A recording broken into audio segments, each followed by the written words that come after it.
Relax mga Atinista, it's time to level up. Your talk variety program showcasing the best in media and other fields. As we feature the most loved personalities and the best practices of what we truly refer to as Magis. Together with multi-awarded multimedia guru Mr. Noel Ferrer, let's all level up every Fridays from 3 to 6 p.m. awarded here on radyo-katipunan 87.9 FM. Good morning, Ateneo. Start your day right with your morning wake-up call. Good morning, Ateneo. Energize your day with the lively, funny, and lovely tandem of Mir de los Santos and Tats Kidlat. Catch the latest news and stories around the campus. Good morning, Ateneo. Your daily dose of radio chikahan, tawanan, kantahan, and kwentuhan. Every morning from 9 to 10 a.m. Tuesdays to Fridays. Good morning, Ateneo. Your mornings will never be the same again.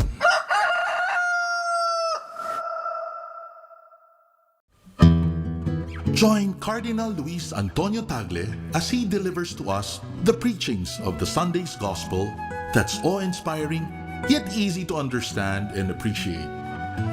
Let us all listen to the Word of God here on The Word Exposed on Air, only on Radyo Katipunan 87.9 FM. Radyo Katipunan 87.9 FM. Rejoice, refresh, renew, and reflect. Join us for an hour of music that uplifts the soul. Listen to your favorite Jesuit music ministry artists. This is JMM Radio. Get your day's dose of inspirational music. Tune in to JMM Radio every Wednesday from 1 to 2 p.m. Only here on Radyo Katipunan 87.9 FM.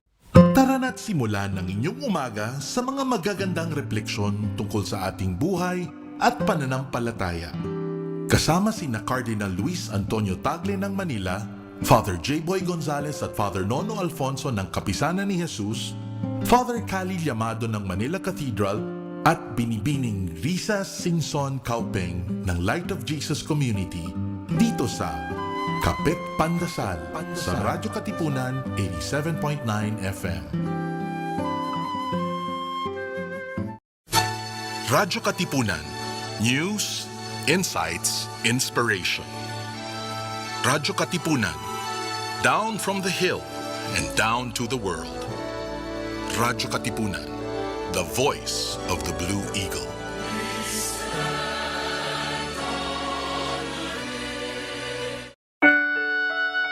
The Jesuit Hour. Get to know the Jesuits. Discover their spirituality, their history, their ministries. The Jesuit Hour. Anything Jesuit, everything Jesuit. The Jesuit Hour.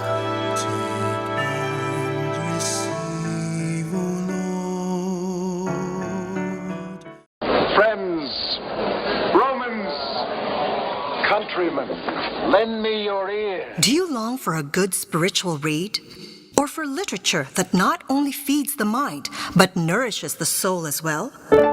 Do you want to be inspired, feel positive and hopeful about life? Then read The Windhover, the official magazine of the Jesuits in the Philippines. Written by Jesuits and their lay partners, The Windhover features real stories about the Jesuits and their various ministries. Be inspired. Be blessed. Subscribe to The Windhover. For inquiries, call the Philippine Jesuit Aid Association at telephone numbers 426-6001, locals 4890 or 4892. Once again, Philippine Jesuit Aid Association, telephone numbers 426-6001, locals 4890 or 4892. Radyo, radyo, radyo, radyo, radyo, radyo, radyo, Katipunan, radyo, Katipunan,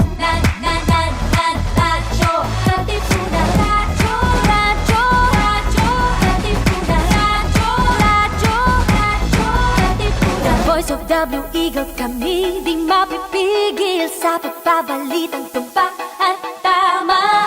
Buhay atenista, sa loob sa labas ng eskwela, ating ibibida lahat ng pera.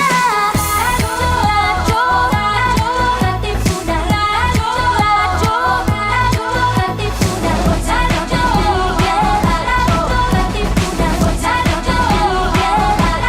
katipunan. Kawal ni Ignacio, katipunero sugo. Todo sa kayot, tunong at tulong. Lipad na Blue Eagle, galing giting at tigil. Blue and white, one big fight. Radyo, katipunan. Radyo, katipunan.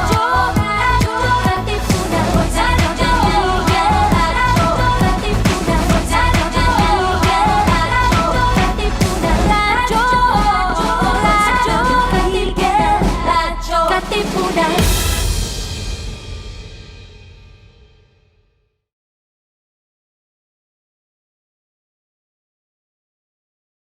This is your stop for all things pop.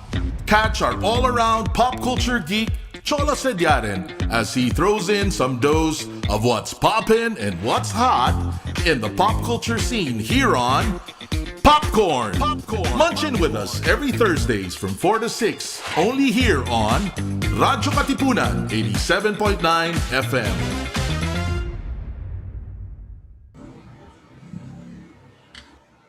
What's poppin', and welcome to Popcorn with Cholo Sediaren, your stop for all things pop, where we talk about all things pop culture from here in the Philippines to the rest of the globe. Welcome back, everyone. And today we have a very special guest with us. It's our first guest for quite a while. Na-excite ako kasi this guest is one of the emerging artists in Sony Music Philippines right now, and we have him on the show. We have Raven. Welcome, Raven. Hello po. Yes, sir. Congrats, Good evening Raven. sa inyo. I mean, bago Salamat tayo po. magsimula, introducein natin mga kasama natin ngayon. We have Niccolo, who's actually my colleague and friend. Welcome, Nix.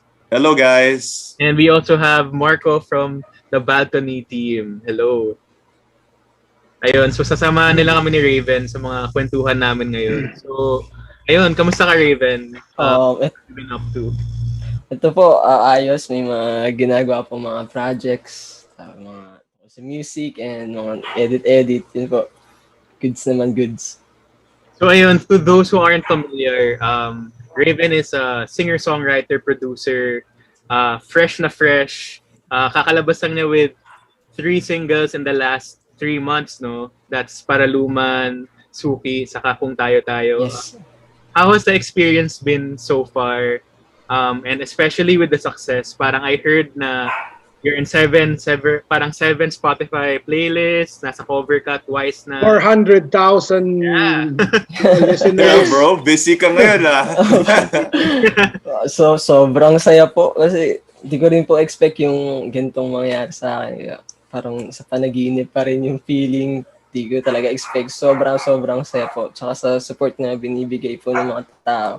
Sa mga pagka-appreciate po ng music ko. Super saya ko po hanggang ngayon.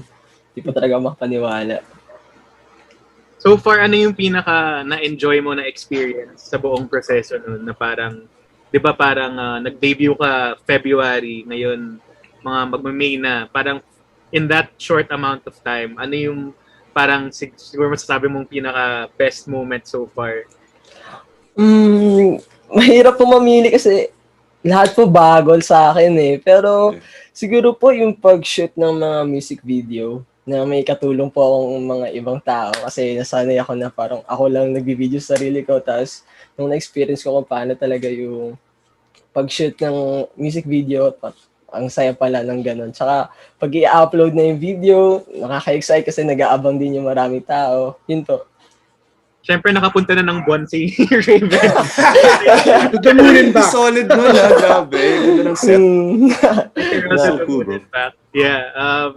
Ayun, yun nga, parang given that, ano na ba yung mga sinasabi ng mga tao na kilala mo, parang, uy, iba ka na, ganun. May mga ganun na bang experience na parang buwan, ganun? Sa mga tropa pa, mga close friends ko. Para yun yung pangasar na sa akin na, uy, Raven, grabe, sigal ka na. Para di ka naman, hindi ka nakakalaro, mga ganun. Pero safe lang naman po kasi sila pa rin po yung mga kausap ko.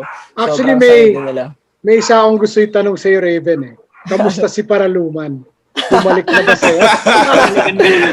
Kamusta siya ngayon, di ba? Wala pong paramdam, hindi po kami nakapag-usap. Hala. Kilala mo na sa buwan yung hindi pa rin niya narinig. Wala po, naging kung tayo.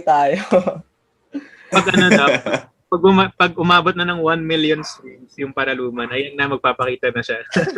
Yes. For sure, that's tayo, diba? gonna happen, Cholo. I feel it, man. Masyado pa daw maaga kasi. Masyado pang to reveal Paraluman, di ba? Yeah, man. Grabe. Makakita ka na lang ng TikTok na parang, I am the Paraluman. Yeah, because before, di ba, like yung mga kanta ng Eraserheads before, like yung, sino ba yun, Ligaya, di ba? She's a real person. So parang True. ganun yan, di ba? Yeah. Interesting. So, abangan natin yan kay Raven, yung Paraluman reveal.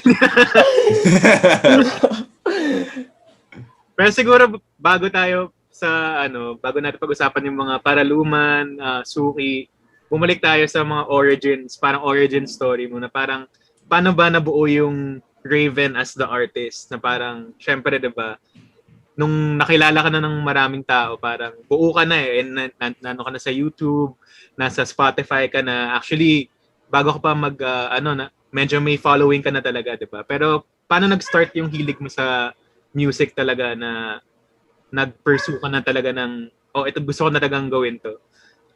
Yung family ko po, like, lagi yung kinikwento, talaga sila, mga musician sila. Sa pamilya namin, nasa dugo na namin yung music. Ang family ko natipid sa church, so bata pa lang namulat na ako sa musika. Then, one time, nung nanonood si Papa ng movie, gabi na yun, di pa ako nakakatulog, naisipan niyang turuan ako mag-gitara. Tapos, nung gabing yun, tinuruan niya ako paano magbasa ng chords, isang chords, G. Tapos, sinayaan niya na ako. Tapos, nung araw din na yun, nung gabi na yun, parang doon ko naisip na, parang gusto ko maging singer-songwriter, gusto ko maging artist.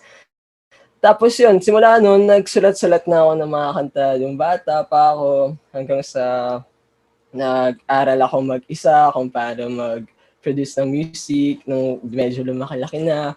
Tapos, nakinig din ako ng iba't ibang klase ng music. Lumaki kasi ako sa parang, paano ba tatawagin yung genre? Mga 90s na bands. Parang doon talaga ako lumaki, tugtukin. Eraserheads, Liver Maya, Parokya ni Edgar. Doon ako lumaki. Tapos, nung medyo binata na, nagkaroon naman ng ibang pinapakinggan, 5 Seconds of Summer, The Vamps, tapos iba pang mga artists. Tapos yun, mahilig po kasi ako makinig ng mga music na iba't iba, kaya parang iba-iba rin po yung genre na gusto kong gawin. Yeah. Pero parang more than the hobby or like, 'di ba, since ay parang nakapagkwentuhan yata namin ng dad mo na nasa banda din siya dati, ganun. Tapos parang more than that na kailan mo na realize na parang ito na talaga, gusto ko na talagang i-push to, mag-YouTube na ako, maglalabas na ako sa Spotify. Nag-start ako mag-YouTube noon, nung parang nagko-cover lang, pero ano lang yun parang trip lang kasi bigla-biglaan lang. Pero nung talagang nakapag-decide ako, last year, sabi ko sa sarili ko nung parang pandemic, para gusto kong Evening. Hello. Sino yan, Raven? Kapatid ko po. Hello. Hello, kumusta?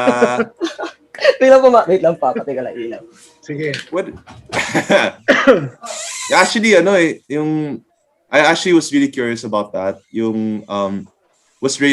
How was the process of him becoming an artist? Kasi they're like, Hi, Raven. iba, like sometimes hindi sinusupport ng mga parents or minsan sinusupport. So it's really different per family, per person talaga. And si Niccolo, artista rin yun eh. Actually, ako, meron akong tanong din, bakit rap? Kasi lagi ko, nag-aaral ako ng gitara, di ba? Magiging gitarista ka. Pero ba't bigla kang napunta sa rap? Parang ako, nag-aaral ako mag-gitara. Singer ako, gitara, singer, di ba? Pero ba't rap? Yun din po yung parang naging epekto ng parang iba't ibang klase ng music pinapakinggan ko. Nung bata ako, nakikinig din ako ng mga Glock 9, mga ganun po. Yung pinakauna ko talaga nasulat na kanta, rap talaga siya, nang nagigitara. Tukol siya sa mga Pinoy. So Anong kanta, anong rap song ang nagustuhan mo na nag-push sa'yo mag-rap? Madami po eh. Bagsakan po siguro. Kasi I'm sure na yung first mo na narinig, parang, uy, astig to. Mag-rap kaya ako. Parang ganon. Naaalala mo pa ba? Yung pinakaunang rap po na nakabisado ko po talaga, Bagsakan eh. Okay. Doon po nag-start. Tapos nung binata na ako, parang influensyahan po ng mga kaklase ko, mga tropa ko. Kasi mga hip-hop din po sila. Nahihiya po ako nun mag-rap-rap eh. Nung nakasama ko sila, parang doon nabus yung confidence ko na gusto ko mag-rap ah. Ayos, ngayon ko lang narinig yan. Very good. So, parang ano yung yung unang kanta mong nasulat na rap? Ano yung, may sample ka ba dyan? Ano yung rap na yun? Ano ba yan? Nasulat ko po kasi siya nung 8 years old, pero yung mismong theme po nun, para po siya sa... Wow, 8 years old. Opo, yung tungkol sa pagiging palaban ng mga Pilipino, yung hard work ng mga Pilipino, basta yung tungkol po siya sa... ginawa ko po siya nun kasi may laban po si Pacquiao na ng boxing, parang yun po talaga yung naging base ko ng sulat. Baka mamaya pwede natin i-collab niyan si Michael Pacquiao. Bakit hindi? Why not, diba? Kasi inspired yun. So, is there any parang you think mailalabas mo yung mga mas luma mong nagawa or yung mga nagawa mo ng kanta ngayon, mas direction mo yung ganong type ng kanta? Lahat, di ko po alam eh, pero parang gusto ko rin pong ilabas yung mga luma akong song. Tsaka yung bago ngayon kasi parang ayoko rin po sa walang bahala yung mga naisulat ko dati. Yun po. Pero parang tama nga si Niccolo na parang, di ba parang hindi lahat ng parents super supportive sa mga ganyan. Ano yung naging reaction ng parents mo nung, syempre nakikita ka na lang nagsisimula na last year na nagre-record ka na sa bahay. Di ba? I think yung pinakamagandang kwento dito na yung most of the songs you released in the beginning, iPhone lang yung gamit mo to record and then nagawa mo siya ng ganun. Ano po sila? Nung una po kasi nagsisimula ako parang di ko po inaano sa kanila na mayroon na akong YouTube channel na nagsisimula na ako, nagawa na ako ng kanta talaga. Tsaka lang po nila na nalaman na parang pinofocus ko na nung nakakapag-release na po ako ng ilang mga songs. Tapos yun po, parang sinamama at sinapapa po, sobrang saya po kasi pangarap din po nila talaga yung parang nasa linya ng music industry. Sinapapa po kasi pangarap po talaga dating gumawa ng banda, makilala yung mga kanta nila. And si mama po rin kasi nakakanta. Kaya nung medyo nakakarami na po ako nung mga nakikinig sa akin last year, ginawan ko po ng tribute yung kanta ni na Papa, parang ni-remake ko po siya na para yun, hey pa, ito na yung kanta nyo. Mas maraming nakikinig, napakinggan na ng ibang mga tao. Yun po. Anong title ng tribute sa kanila? Yung song po na kasi na naisulat nila, title nun Walang Iba, 1997 pa po siya naisulat. Tapos sabi yung Papa, tara, remake natin yan, pati sina Tito. Tapos napakinggan nila, sobrang saya po nila kasi yung ibang maayos na po yung pagka-record. Kasi dati sila lang po nag-record din dati sa studio. Pares kayo. Opo, yun po. So, I mean, down the line, sa tingin mo, part din yun ng mga possible releases mo na mailabas yung kantang yun bilang si Raven na, ito na si Raven ngayon. Opo, parang gusto ko rin po isama yung mga songs nila kasi maganda rin po yung mga kanta ni na Papa. Yung mommy mo, meron din ba siyang nagawang kanta or paano ba? Paano siya naging related sa music? Data pa po siya, pinapakanta na po siya palagi sa school. Eh, sampos parang nahasa na po, magkaraoke, tapos siya po yung nakakanta sa church, yun po. Okay. Wow. That's cool. So choir pala siya, choir. Po, worship leader po. Kumbaga, parang bone traps na sila. May banda, si Tito, si Tita, nasa choir. Si Raven, may sarili ng production. Di ba? Di ba yung brother mo Producer na, no? Yung kapatid ko po, nagbe-bass po siya. Siya po yung nagbe-bass sa amin nung high school pa kami sa banda. Musically inclined talaga ever since. So, abangan natin yung mga ganong kanta. Maybe down the line in the future, we'll see the family inspiration behind it. Speaking of songs, syempre pag-usapan din natin yung mga kakalabas mo lang na kanta. Sa tatlong yon, Paraluman, Suki, saka Kung Tayo-Tayo, ano yung masasabi mong pinaka siguro na feel mo emotionally in terms of ito talaga yung nararamdaman ko ngayon na I feel like a lot of people will parang relate to ganun. Especially ngayon sa panahon ngayon or sa emotion mo ngayon. Sa emotion ko po ngayon? Ako po kasi parang masaya na po ako eh. So parang paraluman po. Pero pag medyo malungkot, mga broken, mga di napansin ni Crush, kung tayo siguro po. Ganun. So, eto, panawagan na talaga kay Paraluman. Si Paraluman po, siya rin po kasi yung tao sa Suki, tapos sa Kung Tayo-Tayo. So isang... Ow! Talaga palang siya yung tinitira mo sa buong... Yes po. Grabe, isang tao yun, Raven. Opo, yun. Siya rin po yung unang nakarinig ng mga songs na yun. Okay. Alam talaga niya. Alam niya. Okay. So, nung nalaman niya na para sa kanya yung mga kanta, anong sabi niya sa'yo? Yung sa Paraluman po, kasi okay pa po kami nun. Sobrang saya niya po. Like, ginawan ako ng kanta. First rap song ko sa kanya na In Love. Pero nung sa Kung Tayo-Tayo po, hindi ko na po naparinig sa kanya siguro yun kasi malabo na po kami nun. Pero siguro, narinig niya na po yun eh. Baka di niya lang po, hindi ko lang po alam. Alam niya po siguro yun. Alam niya yun, I'm sure. Pero Raven, ang tapang mo rin Kasi kung ako yun, kunyari isa akong artist, tapos may nagawa akong kanta na para sa isang tao, di ko kaya. Di ko talaga kaya. Ito para sa, this song's for you. Like, di ko kaya yun talaga. Well, Nick, kung Niccolo, siguro kung nakagawa ka talaga and you're so proud of it, tapos alam mo kung saan nanggaling yung kanta na yon. Yes. Ay, hindi rin baka rin sabihin mo siya baka rin. Di ba? I mean, yes. Kasi mas madaling sabihin ngayon dahil wala Di ba? Wala ka naman nagawa Pero tama. For Raven na meron talaga siya nagawa and he's proud of it. He's proud of his works, di ba? So yes. Sharing it to everyone, especially dun sa tao na kailangan hahanapin na talaga natin si Paraluman. That's true. Abangan natin kay Niccolo ano yung masasulat niya. Wala. Abangan po namin yan. Wala yun. Pero actually, yun yung maganda nga. Makikita mo kay Raven na very authentic nga in a sense na may pinanggagalingan talaga yung songs. Alam mo, we have mga Taylor Swift, di ba? Na parang, yung mga experiences really Kaya Taylor Swift kasi like manufactured yun di ba? Hindi naman, yung ibang songs niya is not from her. So, iba pa rin pag narinig mo yung kanta, tapos alam mo na sinabi nung artist na para kay di ba? Parang may spice dun sa kanta na sino kaya yun, di ba? Yeah. Yes. Pag nakikita nila si Raven yan, siya ba yung siya ba si Paraluman? Lagi po tanong. Di ba? Eventually.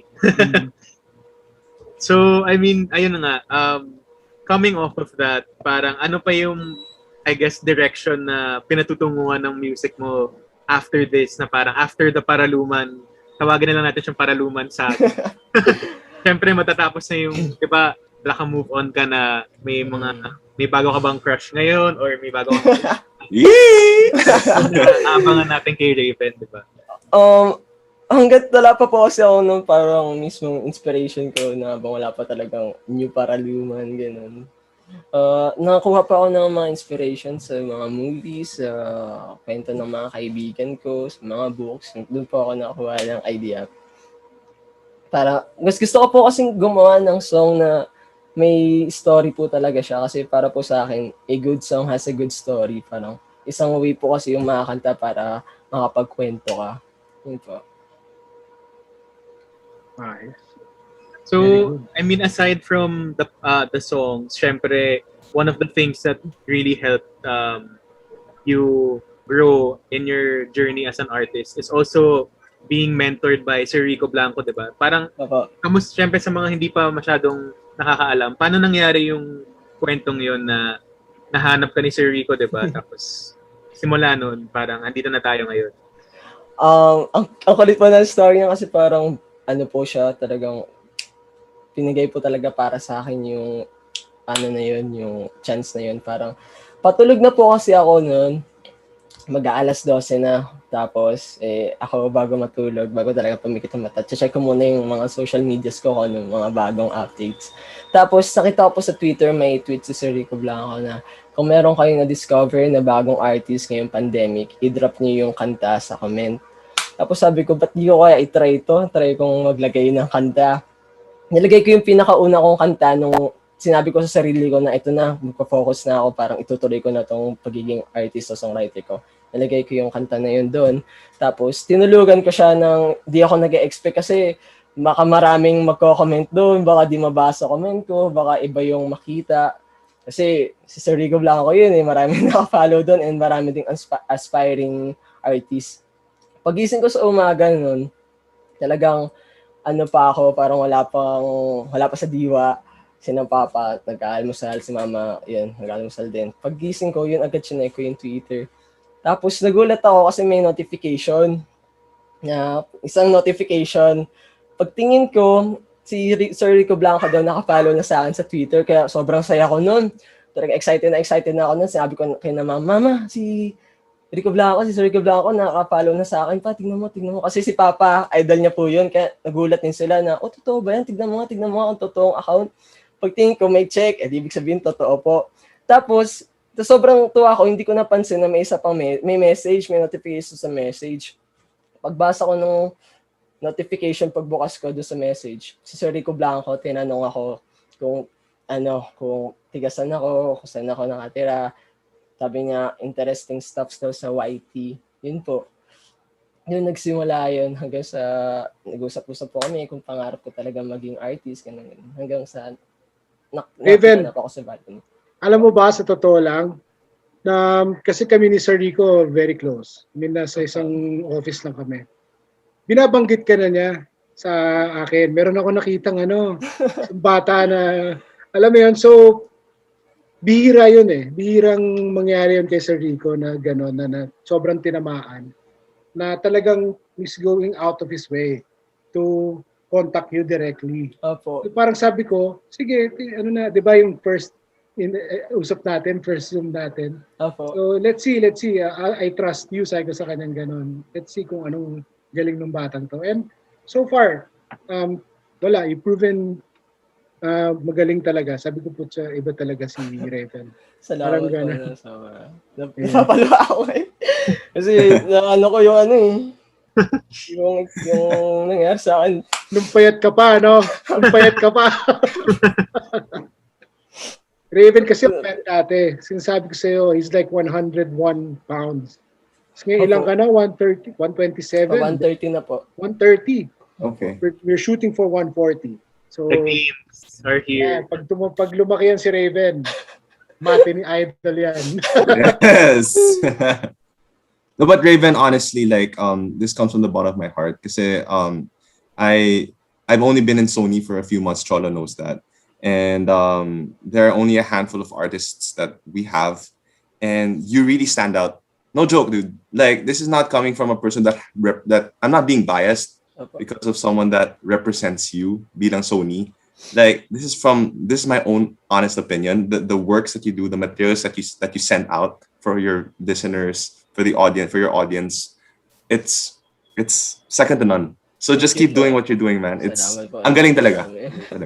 Thank you po. Yeah. Super. Actually, nung present si Raven sa amin, parang ako, go. Kasi narinig ko pa lang yun, parang, alam mo yun, pwede nang pangtugtugan sa soundtrack, pwede mo nang makarelate ka. So parang, Wapak. Ayun talagang, pa. Artist pa si Raven, may pogi pa si Raven, di ba? Parang crush kay Raven. So parang, andun lahat yun, perfect timing lahat na nangyari. So parang, di ba? And ang ganda rin kwento na everything just came together. Sir Rico reached out, then the rest is history basically. Pero parang ano yung mga masasabi mong highlights of working with Sir Rico or mga, I guess, pinaka ididibdib mo mga advice niya ever since you started working with him? Si Sir Rico po kasi, parang siya po lagi yung nag-review ng mga ginagawa ko. Parang nakakatuwa lang po na parang meron po akong mentor. Marami po siyang advices na binibigay sa akin simula pa po nung nag-start ako. Pagdating sa weight gain, pagdating sa music, pagdating sa buhay, pagdating sa pagpa-vlogs, napakadami po nun. Parang yung nangyari nga po, parang Spider-Man tapos Iron Man, parang ganun po. Parang may tuturo kay Spider-Man, ganito yung gawin mo. Kasi ganyan ako nung simula pa lang. Parang yun po, sobrang, hindi ko po ma-explain yung feeling kasi idol mo yun, tapos yun na yung parang nag-mentor sa'yo. Parang, yun po. Sobrang inspiring to see. Sobra po talaga. Diba, parang sobrang konti lang talaga yung mga tao na nabibigyan ng ganitong chance. Kasi like Sir Rico is so busy. You know it, di ba? Yeah. For him to give time for somebody, alam mo yun, so talagang nakikita ko kasi we handle a lot of artists. Talagang kay Raven kami nakatuto. Alam mo yun, parang we give all our efforts to him kasi there's something There's really something that's coming out now. Di ba? Parang hindi pa nung una, nung ginagawa pala yung Paraluman, parang Raven, I think you have doubts, di ba? Siyempre, kung talagang lilipad ba to sa buwan, di ba? So, yan, nung na-release na yung Paraluman, first 1 hour, Cholo, we were counting the di ba? Yep. We were counting the likes and the views and so parang phenomenal talaga yung it's not typical na we hear something like this. So Salamat. kaya naman dahil yung mga kasunod na mga kanta is still the same. It's still in par na ano mo yun. So congrats talaga, Raven. Yeah, it can only get better from here pa, and we have your back sa journey mo. We're really happy na the rest of the world agrees with us Yes. sa gaano kaganda yung music mo and how they can relate to it. So I guess aside from Sir Rico, syempre you get to work with a lot of the balcony artists na rin, di ba? Na parang nakita ko kinilig ka kay Maris and Zil. Ano yung naging experience mo dun sa mga moments na yun na katrabaho mo na lang sila Maris sa Zil? Nung una po, kasi parang syempre nakikita mo po sa TV ang mga yun Tapos nung nakita ko po parang nag-start po silang nakafollow po sa akin si Maris, parang totoo ba to? Ganyan. Kasi di ba talaga makapaniwala na nangyari na yung mga ganun. Pati si Zil po, na nakaka-follow na din sa akin. Minsan, nagre-react sa story ko. Grabe, di ko po ma-explain talaga. Kasi Tsaka si Zild, we have group chats with Marias and Zild. They're the first one to advise us. Ang ganda ng kanta ni Raven na nauna sila. I mean, they're the ones parang liking your post and everything. Nilike ko yung niya. Parang they're really following you. So it's authentic. Grabe po. Thank you. Hindi ko po ma-explain. Susunod, si Raven na yung magiging next na gano'n na parang, nilike ako ni Raven. Diba? This is the Biko. As in, parang the trajectory na parang, and speaking of that, parang, since nakadilaw naman na tayo ngayon, gusto ko rin bring up yung mga Yellow Keepers, diba? Kasi Yellow Keepers yung fanbase ni Raven. Yes, so. I guess, origins nung Yellow Keepers na parang, kailan sila simula nagsulputan na parang na biglang may mga yellow hearts na lang or mga nagko-comment na, gusto kita Raven, gano'n. Bago po mag-start yung talagang YK po, yung Yellow Keepers, meron na po talagang mga nakikinig sa music ko, parang mga nag-share po, ganun. Pero, nung nag-start po yun, dahil po sa dalawang babae po, na tiga Pampanga, pwede po sabihin pangalan. Si Abby and si Pau po, parang sila po talaga yung nag-start nun kasi nung napakinggan daw po nila yung kanta ko, parang wow, parang gustong parang ipa-follow ko na talaga tong artist na to, ganun.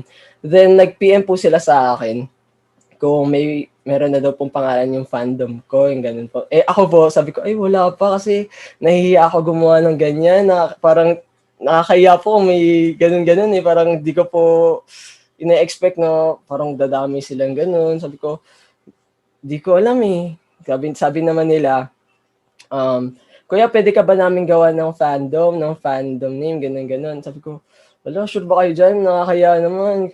Sige, kayo bahala. Sabi nila, sige, kuya, tawagin na namin yung fandom mo ng Revengers. Yun po yung una. Sabi ko noong una, ay, parang nag-Avengers to. Sabi ko sa kanya, pwede nyo bang i-relate sa yellow? Kasi yellow po yung favorite kong color, tapos yung yellow po nagbibigay ng positive vibes, good vibes. Pag nakita mo yung color yellow, parang happiness lang, parang ganun po yung gusto ko ma-feel ng mga tao. Tapos sabi nila, ba't di kaya kuya, yellow keepers na lang? Kasi gusto ko namin i-keep as an artist. Sabi ko, ayun, good yun, sige, okay yun, ganun. Tapos doon na po sila mag-start na gumawa po sila ng fan page, tapos ng group chat sa Messenger. Doon na po nag-start yun. Gusto po sumali sa GC ng YK, sali kayo, ganun. Doon po talaga nag-start siya. And Yung smiley rin Smiley is yellow, di ba? Yung smiley sign. Kaya pala. Okay. So far naman sa YK journey, ano yung mga memorable moments mo doon na mga nakita ko pinapadalang kanila ng cake? Release yung paluan, di ba? Napakadami po. Minsan, nung nagsisimula pa lang po, gumawa po kami parang meet, parang fan meet sa online. Tapos, minsan, nagpapadala sila ng parang gifts po nila, mga damit, gano'n. Pero, yung po sa akin siguro, gusto kong ng YK, yung parang hindi po sila nagsasawang support po sa akin simula pa noon talaga. Parang po. Ang dami po kasi nilang memories para sa akin. Nakita na po nilang tumulong sipon ko sa live. Madami po talaga. Ngayon nakita na nila nang umiiyak sa interview, di ba? Opo. Umiiyak din po ako nung dati, nung nag-live po ako nun kasi 10,000 yung subscribers ko sa YouTube. Tapos nag-live ako, nagpasalamat ako. Tapos paiyak ako bigla. Kasi di ko expect tapos biglang tumulong si Pun ko. Tapos kunyari walang nangyari. Tapos sa pagbukas ko ng GC namin ng YK, ginawa na po nila akong meme. Colorless naman no? Colorless. Colorless naman po kaya. Hanapin na natin yung picture na yan. Pinadelete ko na po sa kanila. Viral natin. Pero siguro, aside from music, aside from YK, we also wanna know, sino ba si Raven behind the music? Na parang, syempre kilala natin si Raven na kumakanta, nag-rap. Pero ano ba yung mga hilig mo? Syempre nakita natin sa likod mo, may Spider-Man. Alam ko yung pusa mo, si Kylo rin yung pangalan niya. Mga hilig mong mga pop culture or mga movies na, alam mo yun, na-enjoy mo, na-inspire ka rin sa mga movies na yun. Ako po kasi yung klase ng tao na gusto ko po lagi na-entertain yung sarili ko para marami akong pagkuha ng inspiration. Parang gusto ko po, nagbabasa ako ng libro, gusto ko pong parang naglalaro ako ng games, gusto ko pong nanonood ako ng mga movies, mga anime, mga series, mga ganun po. Yung mga paborito ko pong gawin talaga sa bahay, maglaro ng mga online games kasama po yung mga kaibigan ko. Madami po kasi ako nilalaro kaya di ko po talaga mabigay. Isa na lang po siguro yung Valorant, yung League of Legends, Minecraft, yun po. Pagdating naman po sa movies, mahilig po akong manood ng mga superheroes, mga ganun. Tsaka minsan love story para kunyari pag wala akong love life, doon ako kuha ng inspirasyon sa kwento niyon. Tapos, yun po. Yung mga Avengers or superheroes ang pinaka-relate ka or pinaka-favorite mo sa lahat na yun? Obvious na po si Spider-Man. Yeah, kasi... So Marvel ka, more on Marvel. Opo, pag superheroes po Marvel, pero pagkalaban sa DC po ako. So, okay. Spider-Man po kasi parang mas teenager type siya, parang di pa alam, di pa mulat. Opo, ganun po.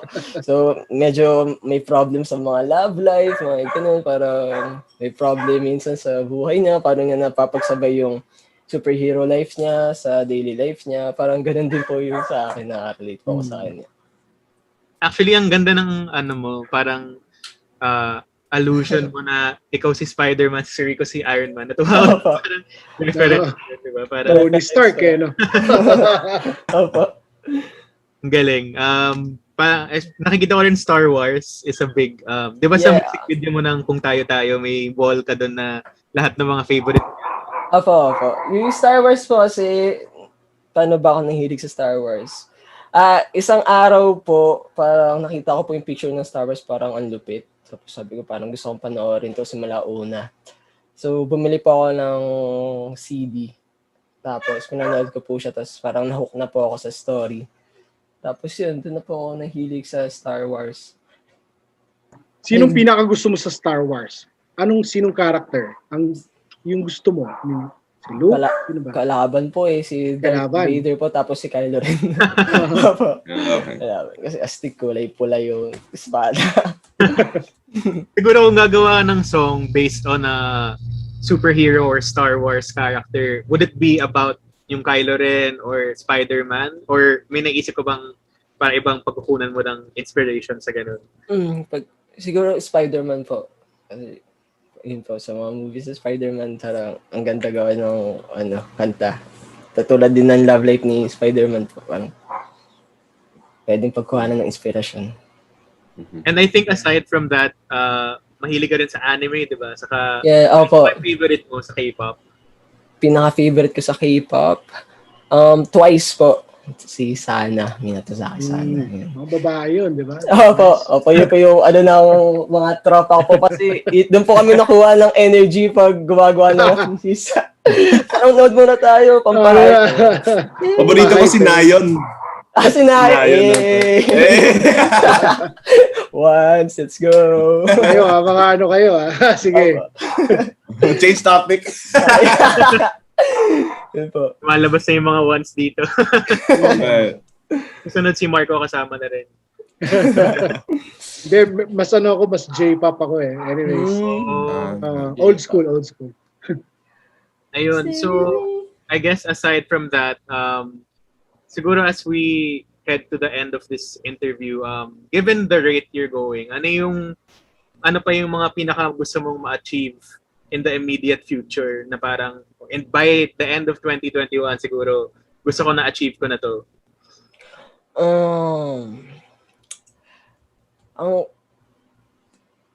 Ang gusto ko po talagang ma-achieve, like, napaka-general po kasi, pero yun po talaga yung parang goal ko. Gusto ko po talagang mas maparami pa po akong ma-inspire ng mga tao through my music, through my story. Kung gusto ko pong malaman nila na, oy guys, kahit dito lang tayo magsisimula, we can reach our dreams. Parang yun po, gusto ko pong maka-reach ng marami pa pong tao. Yun po talaga yung goal ko. Maparami lang na maparami ako ma-inspire para yun, talagang ipursigin po nila yung pangarap nila sa buhay. Anong masasabi mo sa mga tao na, kasi ikaw, you have it all. Parents, support, everything. Paano yung mga tulad mo na ayaw nung magulang ng sa music, kontra yung ganyan, kontra dito? Anong message mo sa kanila? Marami din pong nagtatanong sa akin yan. Pero ako po,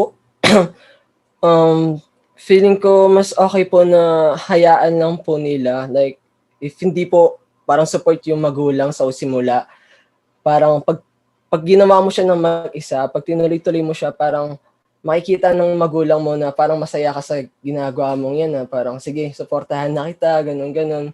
Like, di naman po yun parang hanggang dulo, di susuporta sa'yo eh. Pag nakikita ka po siguro ng magulang mo na masaya sa ginagawa mo or may nararating ka, susuportahan ka po magaling ka naman nila. di ba? Opo, susuportahan ka nila. Tuloy-tuloy lang po talaga. Pag nag-stop po kasi parang, kunyari, ito po yung bridge, huminto ka sa pinakadulo. At saka Raven, yung music kasi, pagka huminto ka, nagkakalawang eh. Opo, alam mo yun, like po. Sir Rico is the perfect example. Hanggang ngayon na tipong, pag nakikita ko siya, nag-hum yun parate. Sabi ko, ano yan? Laging ganon. Ganon yung mga art. Nag-hum lang sila out of nowhere. Siguro may naiisip silang tapos i-record po kung may naisip. i-record na lang niya. Hanggang ngayon, ganon pa rin siya. I've been working with him since 2011. Ganon na siya nung 2011. Hanggang ngayon, 2021, 10 years ago, ganon pa rin siya. So I think pagka tuloy lang nila ituloy yung passion nila, mas gagaling at mas gagaling. Yes po, Makikita tama rin po eh, yun. no? Opo. Tuloy-tuloy lang talaga. Just keep going, just keep evolving, di ba?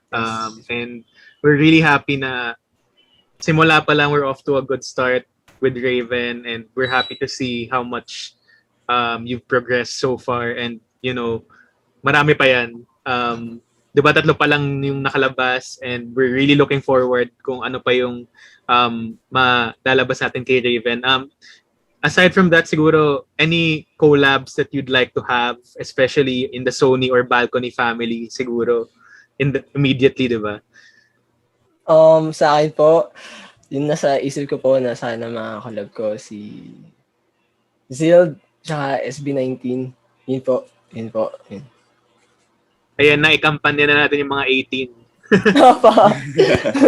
18X Yellow Keeper.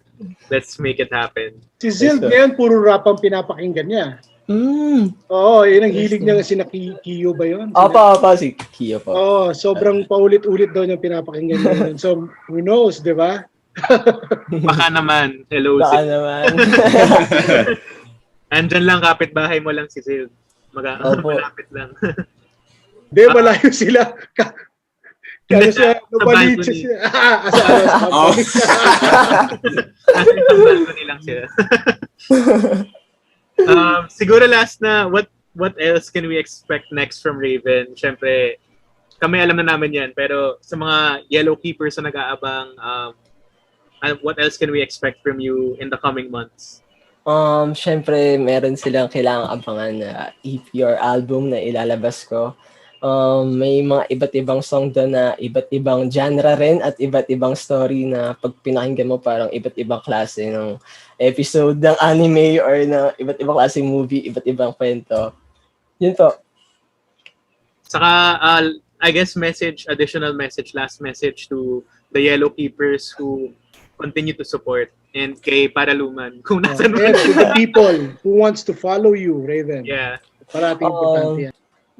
Sige po, sa mga YK, maraming salamat sa walang sawang pag-support niyo sa akin kasi tulad nga sinasabi ko sa inyo, hindi ko magagawa to kung hindi dahil sa inyo, kung hindi dahil sa pagbigay niyo sa akin ng gasolina para gawin yung mga bagay na gusto kong gawin sa buhay. And kay Paraluman, yeah. Sige, ingat ka. Ingat ka palagi. And sa mga gustong makinig at makita yung mga ginagawa ko, you can follow me on Facebook, Twitter, and Instagram, and YouTube. Search lang nila at Raven. At TikTok. At Professor Raven. Yun po. At Raven Music PH. Ngayon nalabas na po ako ulit. Yun po.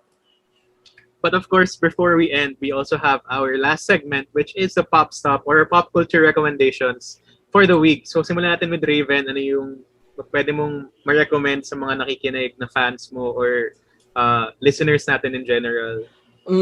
Ngayon po kasi bumabalik po yung pagkahilig ko sa cars, sa mga kotse. So, kung di kayo fan ng kotse, try nyo panoorin yung Fast series or Initial. Di ba mabuksan nyo maging interested kayo sa kotse. Bunta, ano? Apa, nag-start na rin po ako mag-collect ng mga maliliit na kotse, mga Tamiga. Parang sumisikat na rin ngayon talaga yung F1, di ba? Dahil sa, parang may Netflix. Yeah, for the Netflix, yeah. Apa. Niccolo, Marco, do you have any suggestions, recommendations also you wanna... Ano ba, movie? Ano ba yan? Any movie, book, series? Well, I'm watching now, yung anak ko at saka ako, Vincenzo, sa Netflix. Tapos, pagka gusto naman namin maging mag-light na, manunod kami Modern Family. Luma na siya. It's a series. Ayun, tapos, sina-sound trip ko ngayon yung album ni Zild. Maganda album ni Zild. So, yun. Isa pang kailangan suportahan natin, si Zild. Ang ganda ng album. Grabe. Actually, yung Magpahinga ba yung isang song doon? Huminga. Yun. Yung Huminga, super relate. Kasi parang, especially ngayon sa panahon na COVID, pandemic, sobrang stress. Parang to have that kind of song, di ba? It's really the album is refreshing. Yes. It's uncluttered and uncomplicated and refreshing. Kaya pakinggan nyo. Parang ang laya sa pakiramdam pag pinakinggan. And parang that's the kind of album we're looking for right now, especially, you know, ang bigat ng feeling kahit nasa bahay ka lang. Parang it really is a big help to all of us right now. So we're glad to have Zild, we're glad to have Raven, and all the other artists we support to give us music to uplift us, di ba? Nix? Ako naman, hindi naman ganun kabago. Relatively lang. I'm a huge DC fan kasi. Sobrang unpopular opinion yun pero usually Zack Marvel Snyder. na during this. Zack Snyder, man. Snyder what? Solid yan, solid. Yeah, Good. it's actually a very different 'di ba? From the original one. Parang ang ganda pala nito. Ang ganda nito, grabe. Tapos pinanonood ko ulit yung kay Whedon. Joss Wala. Whedon. Ang pangit. So, ang labo ng story niya kasi di ba pag parang minadali yung pagkasama-sama ng iba't ibang diba? Tsaka parang walang kwenta si Flash. Wait, Yeah. spoiler. Okay na. Walang kwenta si Flash sa una, diba? Yes, Yeah, yes. he's a wimp there, yeah. Pati si Cyborg is walang si Cyborg. nangyari kay Cyborg. Wala silang pero bigla dito. Nabigyan ng Kahit yung kalaban, sobrang bangs na nung itsura. Sabi ko, what happened to him? It's like on steroids, di ba? Parang, niremodel siya Yeah. Grabe. Diba? Ang ganda. Ang ganda. Binigyan ng hostisya yung cameo pa sa huli, di ba? Kakaiba rin. Kahit Marvel fan ka, ma-appreciate mo. Oo nga, everyone who hated the DC universe for some reason, give it a chance. Kahit yun lang panoorin, bigyan nila ng 4 hours. Niccolo, you're saying na, nag-start ka sa DC nung nagkaroon ng mga movies? Or are you a comic No, book I was a reader? DC fan ever since I was a kid kasi I used to watch the Justice League cartoons. Yeah, the next So, alam mo yung cartoon. So, ever since, I didn't know about Iron Man till the first Iron Man movie. So, I wasn't really familiar with the Marvel universe until nangyari yung movies. Yung Justice League talaga, as in, super fan ako. Tapos yung naging movies, medyo nalungkot ako nung ayaw ng mga tao masyado. Or not, yung parang, Hindi kasi there's two types yung nanood ng movie and yung nag-collect ng comics. I'm the collector So, nagko-collect ako ng comics. So, nung lumalabas sila, parang, mali naman yun alam mo yun, meron kang... Tama. Alam mo yun, parang hindi naman ganyan sa Like yung, for example, yung Infinity War, yung Avengers Endgame, sobrang layo sa comics. Iba rin. Kahit yung sobrang layo. As in, Civil War, Civil War, malayo din. Unti nun, Pero I guess it's a matter of may mga tao rin kasi talaga na movies lang yung pinapanood. Yep. Of course, Sabag magbasa. parang I guess na parang syempre nag-renaissance talaga yung Marvel along with the Marvel Studios movies. Pero these for me lang parang there's really no competition because they're both good and they have their own Ikaw ba, Raven, nakabasa ka ng comics? Opo, sa phone na po ako nakapagbasa. Pero you didn't have any like yung solid na meron Hindi ko na po yung naabutan. solid na hawak mo talaga na... Wala gusto ko nga po kaso hindi ko na po naabutan yung mga yun. When I was young, when I was in grade school, lumabas yung Death of Superman na comic. So we had to wait for it for couple of months. I bought 5 copies. Wow. Ito ba yung kay Doomsday? Yeah, yung kay Doomsday, in compilation. So, Pinadali lang nila sa Batman. alam mo, pinenta ko siya, 2000s na. It's like 10,000 pesos. Binili ko lang siya noon, like, 900. Na siya, nag-appreciate. So, yes. Meron pa akong isa ngayon. It hasn't been open yet. So, yun ang parang ibibenta ko last. Yes. Super. Ayan. Okay magbasa ng comics. And I guess, speaking of comics, my recommendation for this week is The Falcon and the Winter Soldier. Kakatapos lang. Super solid. Maganda ba talaga, Cholo? Ako, I'm such a big fan of the Captain America franchise. And it's very relevant ngayon, especially, diba? Especially sa America, the Black Lives Matter. Cholo, etc. since you're a fan of the Captain America, anong masasabi mo na wala na si Chris Evans? Ako parang it's fine. It's fine. I really love Chris Evans as Captain America, pero I think especially after this series na it's what the world needs to have Sam Wilson or the Falcon as Captain America. The next, kasi parang Raven. Ikaw, Raven. Si Raven, may tanong pala ako. Raven, sinong Spider-Man ang gusto mo? Ooh! Grabe. Oh, that's a good one. Talagang lumaki po ako sa kay Tobey Maguire. Okay, daw Para po original. sa akin, yung pinakagusto ko po, ano po siya hindi po gusto na maraming tao, si Andrew Garfield po talaga yung pinaka gusto Hindi ko mo po. type. Gusto mo? Yun po yung pinaka gusto ko. Gusto ko si Andrew Garfield. Andrew I like Garfield him. po yung Galing niya. yung story lang po siguro yung Oo. Yung Hindi acting niya pa- was good. Yeah, Yung acting niya was good. Yung katawan niya, parang Spider-Man na payat na Yeah, tama. si Andrew. Tsaka dun po kasi parang nakarelate po ako ng sobra kasi teenager life po yung kwento niya. Teenager din po ako ng mga panahon na pinlay yun. Tsaka yung pagkamatay po ni Gwen, parang Ay, grabe Ilan yun. ba? Dalawa lang si Andrew Garfield, no? Dalawang Yeah. Spider-Man Pero lang siya. lalabas naman sila lahat sa next one. yes! Yes! Abangan ko yun. So yun, that is our pop culture recommendations for the week, our pop stop. Of course, thank you everyone for tuning in to this episode. Thank you Raven for being here. Maraming salamat po. Salamat. Thanks, Raven. Mama ka dito sa show. Thank you Marco and Nix for also joining in on the Anytime. Thank you for having us. Time ulit the next Thank you, Raven thank you. release. Ulit tayo dito. Of course, you can go listen to all our previous episodes of Popcorn on Spotify, Apple Podcasts, and wherever you consume your podcasts. Of course, we're also here on Radyo Katipunan 87.9 FM every Thursday. Thank you to the Radyo Katipunan fam. And thank you as well to the Sony Music fam and Balcony, Sir Rico. Thank you for allowing this interview as well. Shout out sa'yo, Sir Rico. And yun, tune in for the next episode of Popcorn and we'll see you all next time. Bye! Bye-bye.